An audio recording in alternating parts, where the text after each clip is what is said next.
Good morning, everybody. This is Angie Callen, your host of No More Mondays podcast, the show where we believe you can have a thriving career or business and an amazing life on your terms. And it's my job to bring you guests who not only prove that fact, but help you work and live more authentically. For all of you listening out in podcast land, I do want to remind you that we come to you live every Monday morning via LinkedIn. So if you want this conversation as fresh as you can possibly get it, join us on LinkedIn at 10 a.m. Mountain, noon Eastern every Monday morning.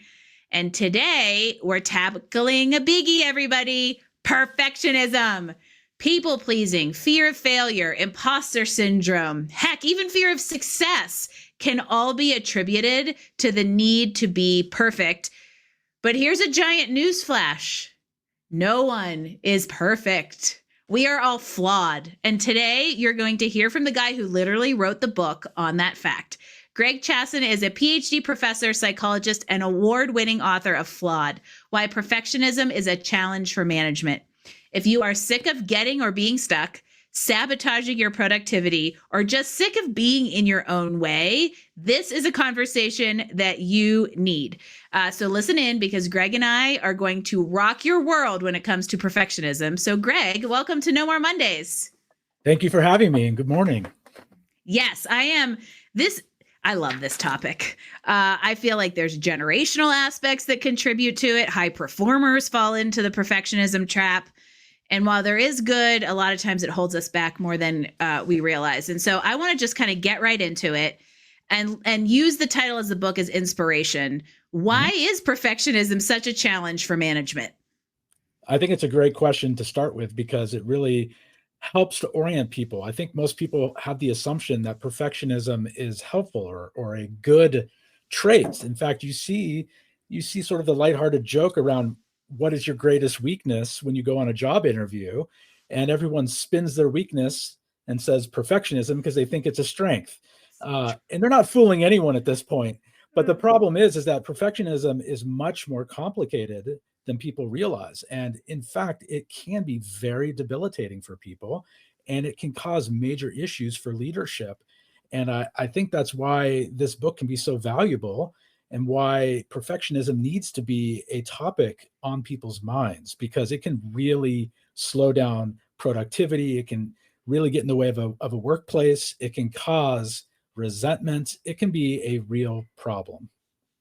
And I think this is a very relevant conversation to some of the shifts we're seeing in the workplace today, and that movement from, or maybe let's say the demand of a movement from, what I would call the previous kind of autocratic environment that I would say perpetuated perfectionism, and into something that's a little bit more collaborative, putting people in seats where their strengths are leveraged, and hopefully backing off some of what can very much be this expectation or standard of which nobody else can reach. And I'm sure that's something that you've seen as you've been out researching and putting this book together.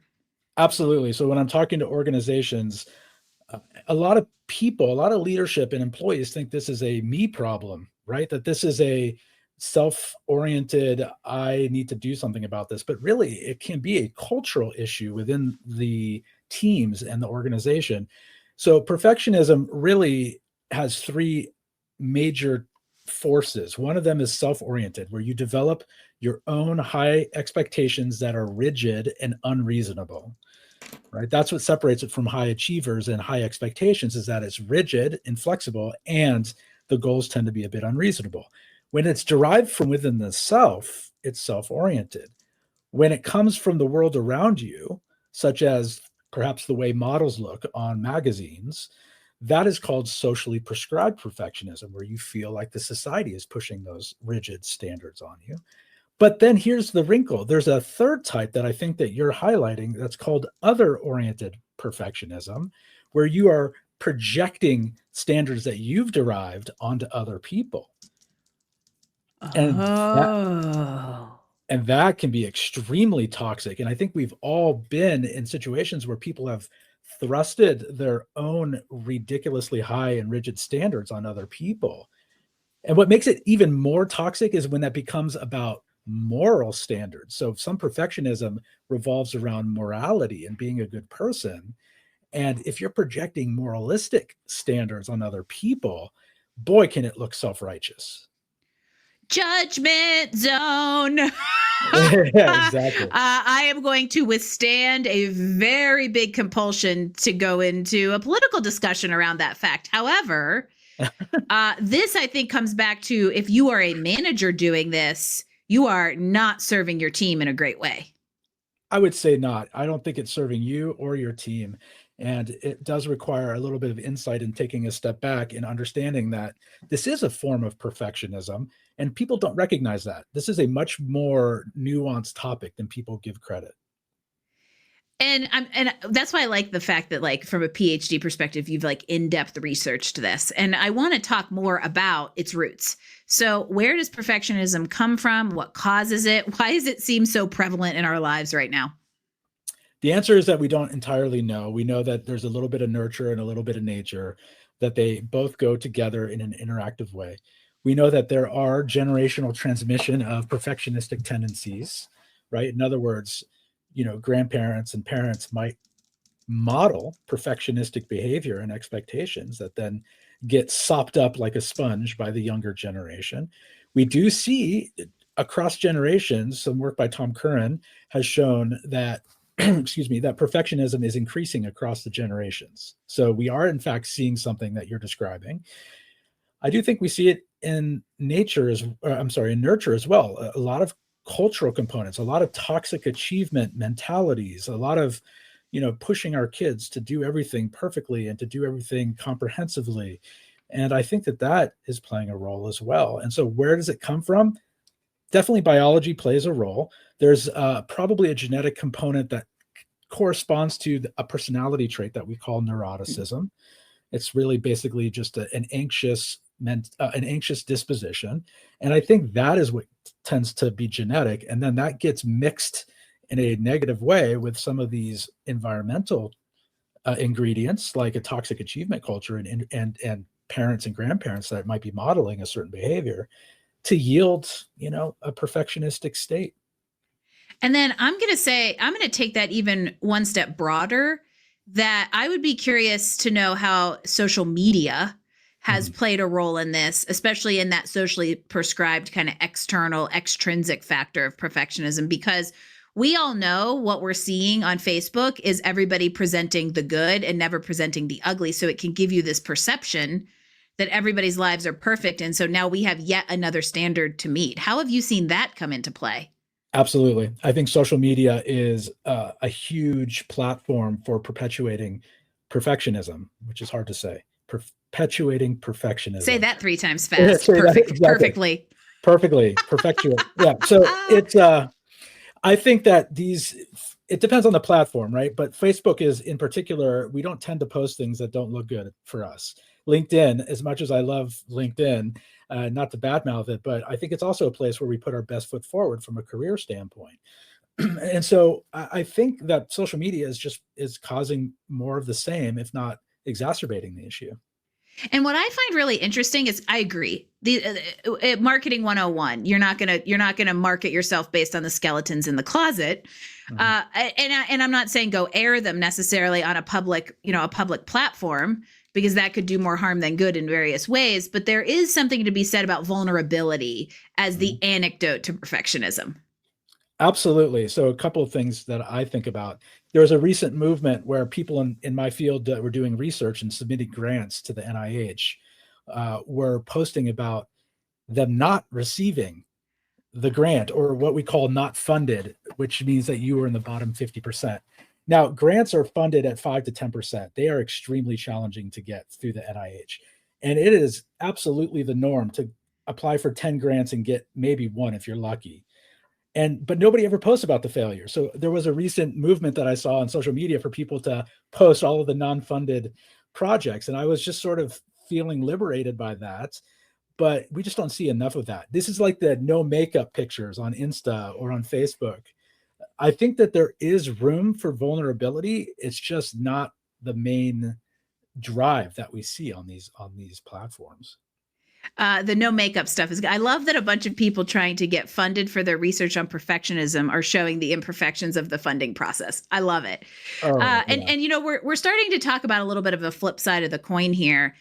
And that is there are redeeming qualities of perfectionism, and so we don't want to sit here and just beat this up like the printer on Office Space necessarily. What do we have to gain through some of the positives of perfectionism?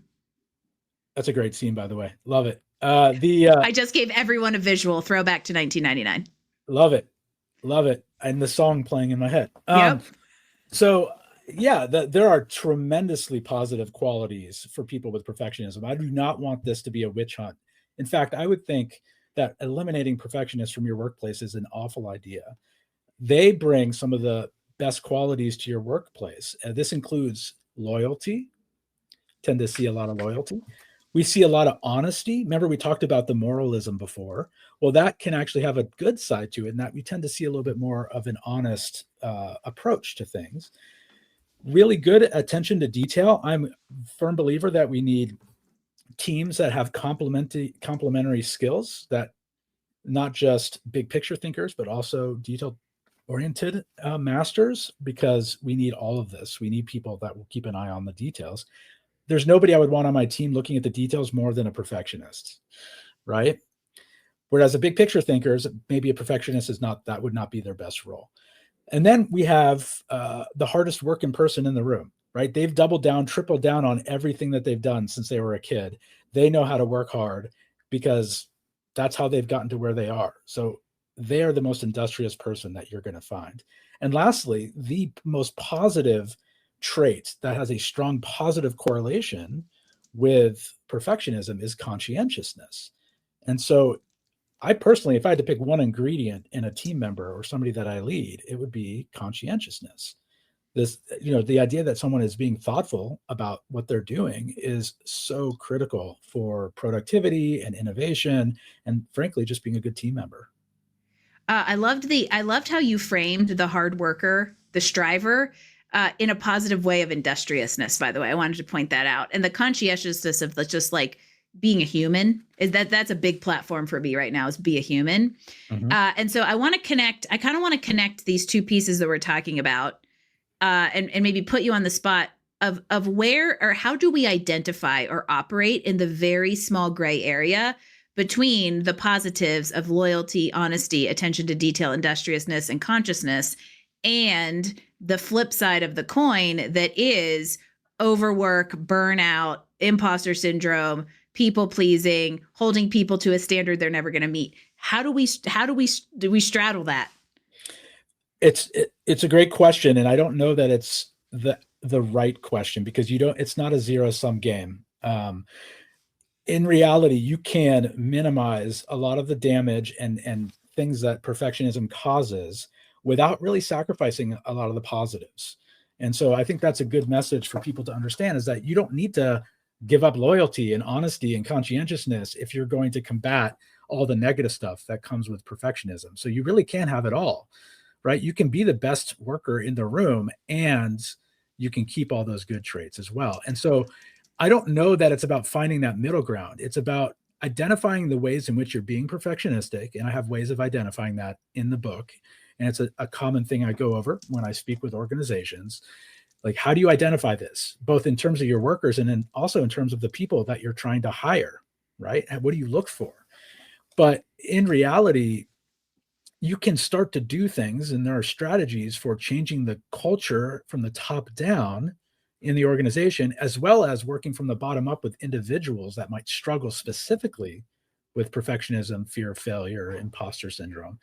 And so between top down and bottom up processes, you can help somebody with strategies for essentially minimizing the damage from perfectionism and then grasping onto all the good stuff and really leveraging it. I love what you said about this not being a zero sum game. I'm going to equate that to the fact that there is no such thing as work life balance. There's an equilibrium that you find, and you kind of find ways to cope or keep checks and balances of the negative in place so that the positive shine. And it sounds to me like a lot of that in this particular topic is around the mental aspect of it and the perspective that we bring to either our own perfectionism, our team's perfectionism, or our environment, right? Absolutely. I think a lot of it is mindset. A lot of the book is about changing and shifting one's worldview. In fact, if you end my book without having a shift in the way that you see the world, not just work, I don't know that I've done my job. And the feedback I've been getting about the book has been very much that this has completely flipped their idea upside down of how to approach the world. It's from prioritizing and not getting stuck in process paralysis to not over focusing on rules at the expense of the underlying principles. Uh, there are ways of approaching goals and rigid thinking in a way that can loosen those using approaches that are a bit counterintuitive. I talk a lot in the book about an approach based on my world and research on exposure-based approaches to treatment, where we then apply that to the workplace, doing exposure-based exercises like making mistakes on purpose. And when I tell people that, it kind of blows their mind. Like, what do you mean make mistakes on purpose? I get making mistakes is okay, but you want me to actually make them on purpose? Immersion therapy, everybody. Immersion therapy. Yeah. And it's not like I'm having a heart surgeon go in and put a lung where a heart should go. But instead, we start small and we work our way up. And, you might send a typo in an email. You might send this message to Jim in receivables instead of Jim in accounting, right? Or the thing that, of course, I've never done, which is forgot the attachment on an email and had to reset. Never. And so or left something sitting in your outbox for a week, and then somebody's like, "Hey, where's the thing?" And you're like, "Oh, that thing I thought I sent a week ago." Mm-hmm. Angie, that's embarrassing. Don't ever do that. I know. What a terrible mistake. I am useless. We all do these things, but the perfectionist catastrophizes them and sees them as all or none. This is awful. I'm a terrible person. I'm a terrible worker. And so by doing these exercises where you have them do these little things in increasingly difficult ways, right? So send a typo to your colleague. Next, once you've mastered that, let's send a typo to your boss. Then let's send it to the board of directors, right? So you could kind of build on it over time. And what they learn is that they can tolerate the mistake. They can tolerate the anxiety. It's not as catastrophic as they think it's going to be. And I think equally important, they learn that they're not going to crumble from the anxiety, right? That they're not going to decompensate. It's a little bit of like desensitization. And you realize that the world isn't going to crumble because, you left, a T off the end of a word. And I love where you're taking this conversation, because you said something earlier about like some of the tips in the book about how to identify perfectionism and how to start kind of attacking it. These are very small things that you can actually go try and do. And I wanted to give people some of these practical tips. So I want to go further down this path. Yep. I want to talk a little bit, maybe before we talk about more ways to start desensitizing yourself, of how to identify it. So going back to that idea that you, like in the book, you give people a framework to identify it, but probably also identify how it shows up. What are some simple ways that we could go evaluate that for ourselves? Yeah, there are quick hacks, and then there are things that are just more core to a perfectionist presentation. The core is just inflexibility, being unable to pivot when data suggests otherwise, sticking to a plan, even if it's not working, right? And this sort of rigidity is a hallmark feature of perfectionism. And that's what separates it from high expectations. People with high expectations, they're able to feel relatively flexible and changing their perspective. If they get a 95 instead of 100 on a test, they don't feel like a failure because they see that was quote unquote good enough and they're feeling decent about it. Whereas a perfectionist is going to feel very much in an all or none rigid way that they failed and that's not good enough, and that the perfectionist really struggles to take praise and positive feedback. They might dismiss it. They might not believe it. And these are common things that you see in perfectionism, and they are red flags for perfectionists. The other thing that you can look out for are just common features like the not just right feeling. We call them NJRFs or NJREs, not just right experiences. The idea that you're working at something until it feels just right, and that you're not done until it feels that way. It's sort of like a threshold, a gut reaction threshold. And the problem is sometimes it never comes, or it comes way later than it should. And so The perfectionists, because of that rigidity, will keep working until they get that feeling. Whereas somebody that's not a perfectionist will say, well, it doesn't feel right, but that's okay. I'm going to stop. It's good enough. So these are 80-20 kind of rule, everyone. 80-20 rule. 80-20 rule. And so you look for these kinds of things. You look for, people who might hold others to rigid standards and expectations and become a bit sanctimonious about how they approach people and things. You look for people who are overemphasizing and get stuck on the rules, even if it undermines the principle that drive those rules. And I know that's abstract, so let me give you a really stupid example. So imagine you're at a community pool.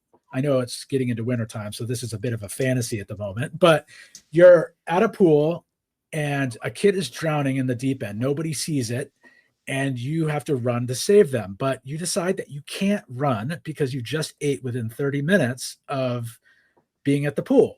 And the rule on the sign says that you can't No do running. that. But what is the underlying principle of that rule? Well, public safety. We don't want people puking in the pool, right? That's just not good for anybody. And so, but what is the problem? Well, you just tried to preserve public safety by not puking, but you let a kid drown. So basically, the public safety issue, you just threw that out the window for this poor child. And so you are overemphasizing a rule at the expense of the underlying principle that drives that rule. And I see this in a workplace setting almost constantly. People get hyper focused on these rules, and it undermines all sorts of principles and values that drive healthy workplace. Yeah, like process it. I will take that and apply that to the workplace as process for process sake instead of process for productivity's sake. And the personality tendencies fall into one side or the other. I've definitely seen that where some people want like a 57 step rule that every single person follows, yet the bigger picture thinkers that are maybe more creative are like in the wild west. But there is a happy medium to achieve here. There's a happy medium, and again, having multiple people on a team can help balance that out. And I would say all the extremes, as you're alluding to, can be quite problematic. And my book focuses on the people who tend to gravitate a little bit more towards the extreme side of being overly systematic and rule driven and rigid versus the wild west of everything goes, nothing goes, right? And so the book is not meant for the extreme cases. I see those in my clinic at the University of Chicago, where I run a clinic, because it can get so severe that people need to come get treatment for it. But the book is actually meant for everyone sort of before that point. It's for people that lean in that direction and need some strategies and tips, and the leaders that lead them, rather than the people that need to come to my clinic. Now, of course, they're welcome to come to my clinic. And if it's that bad, I would advise people to do so. But there's a whole bandwidth of people, a whole spectrum that could benefit from some of these worldviews. And cutting it off at the pass is to your benefit. And if you're sitting out there going, this dude has a clinic for perfectionism, you would be shocked at how this can be like the tip of an iceberg. And it can spiral all the way to very severe burnout, anxiety, depression, and mental health disorders that came from what can often be self-imposed if it's your social orientation, or I've seen toxic workplaces create this environment for people that just holds them to a standard that psychologically they can't deal with. Don't be one of those people. If you're in a leadership position, don't be them.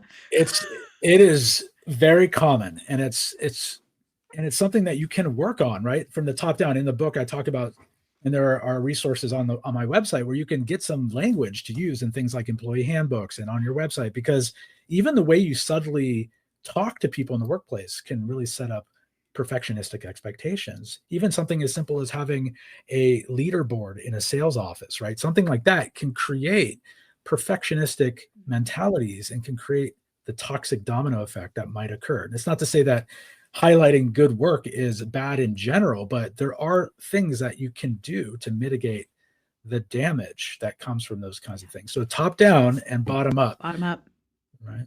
And absolutely that this can get severe to the point where, let me just tell you, I didn't mention this earlier, and I want to make sure I bring it up. One of the biggest red flags or signs of perfectionism is procrastination. Yes. Right? Because what happens is that people push things off because they can't get it quite right, that not right feeling, or they don't even start in the first place because they're worried that they're not going to get it right. And so things get pushed off. And I have an emphasis framework that I use where I have emphasis A, emphasis B, and emphasis C. Emphasis A means to give it your all, 110%. Like what you do, Angie, for every podcast, right? 110%, you give it your all. It's amazing, as close to perfect as we can get. And then there's emphasis B, which is to just get her done. Just get it done. Good enough. It doesn't need to be beautiful. Doesn't need to be garbage. And then there's emphasis C, which is not to do it at all. And I'm agnostic to judgment on this. There's a time and place for all three. All three. Yes. Right?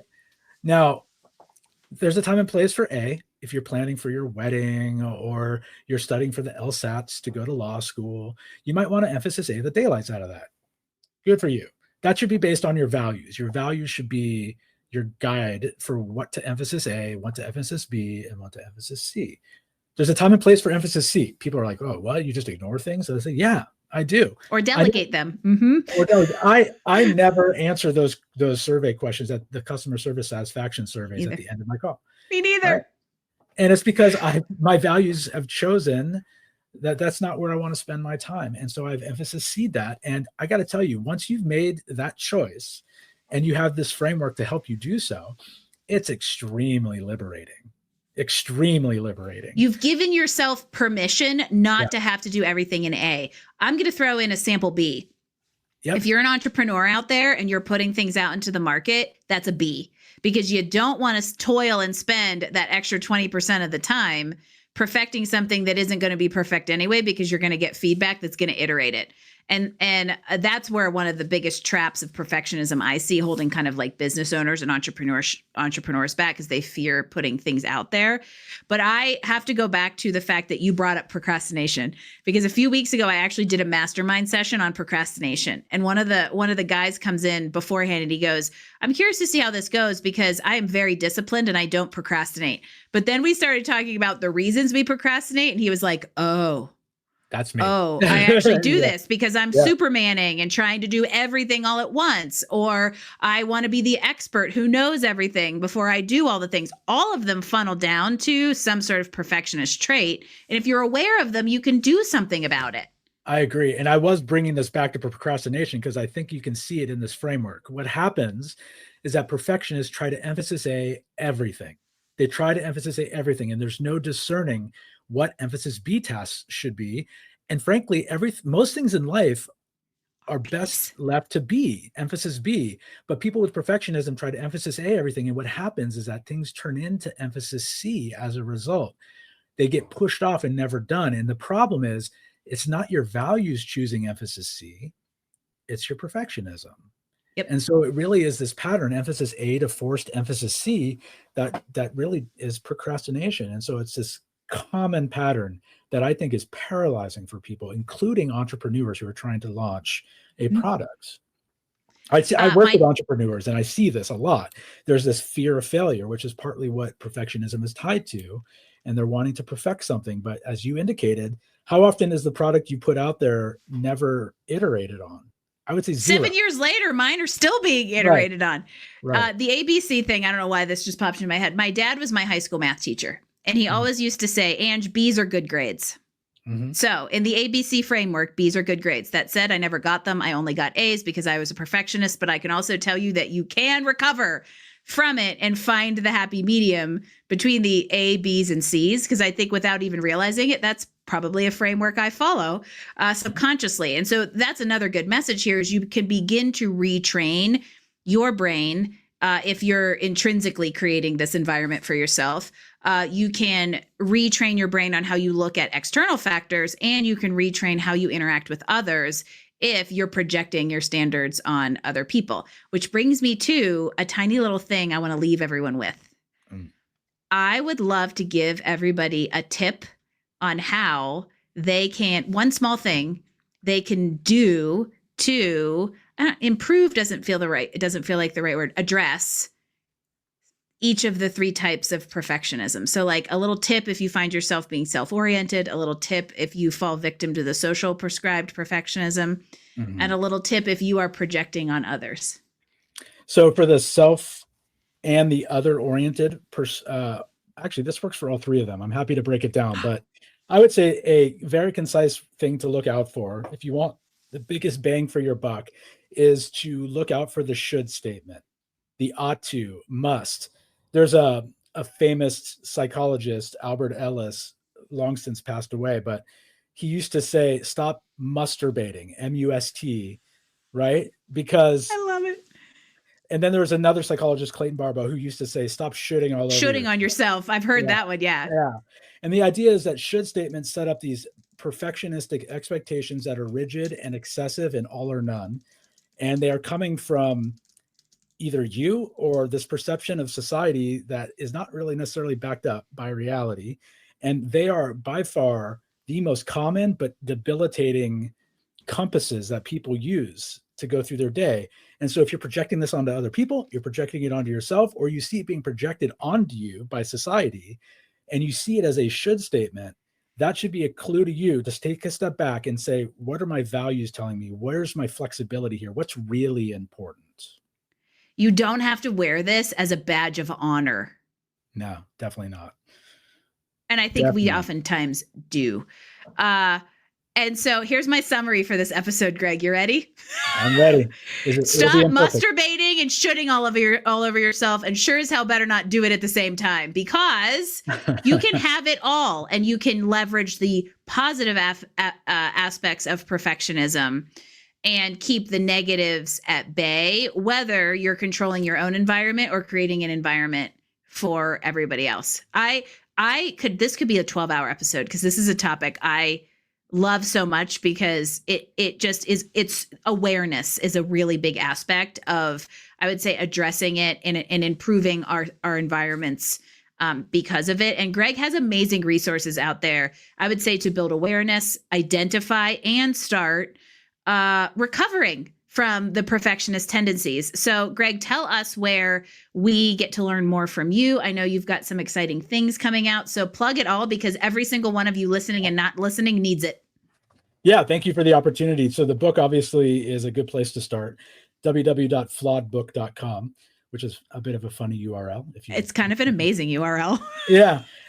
Then I have a lot of opportunities to speak to organizations. If you see a cultural issue here in your organization and teams, and you want a little bit of a shakeup and to flip that world upside down, I would love to come in and to provide that messaging and programming. And then lastly, I'm about to launch a membership community where people are going to come and try to find the balance between wellness and productivity, and perfectionism and anxiety will be a big part of that. And so come get some support. This is not a clinical thing. If you're needing clinical services, by all means, please check that out. And you can, go to the International OCD Foundation. We didn't talk about this, but perfectionism and OCD tend to go hand in hand. IOCDF.org, and look for treatment providers. They have a database there. And those people should be able to treat perfectionism that's causing real distress and impairment in terms of clinical needs. But if you're not at that level and you want some strategies, start with a book, have me come in and do some speaking, or look into my membership community. And feel free to come to my website, gregchasson.com, and reach out to me. I love hearing from people. I love what you said about the community being we can be productive in a healthy way. And I think that really that's what this entire conversation is about, is giving people permission to do that, empowering them to do that. And then Greg's got a ton of wealth of tools to help you out. And I love the rundown of kind of like broad to specific that you provided. This has been a fantastic conversation, and I think very needed for everybody out there to hear. So I appreciate you so much for your time, sharing your knowledge, and also all the work you're doing to build the knowledge and resources around this topic, because we can be a much healthier and productive society if we start really embracing a lot of these topics. And I appreciate everything you're doing to support it. I thank you so much for having me. I love spreading this message, as you can tell. So I'm trying to create a bit of a mini movement around it, and I Let's appreciate the do it. opportunity. Yeah, let's We do have a it. No More Mondays movement. So I would say let's have the anti-perfectionist movement, but we need a sexier name for it because that's not perfect enough. It is not perfect enough. I would give it a B. I would give it It's a a grade B. B. Yeah. But maybe that's what it should be because B's are good grades, everyone. Greg Yes, Chasta, thank exactly. you so much for joining me today on No More Mondays. And again, sharing everything that you're doing to create this movement that I think is very relevant and will improve lives.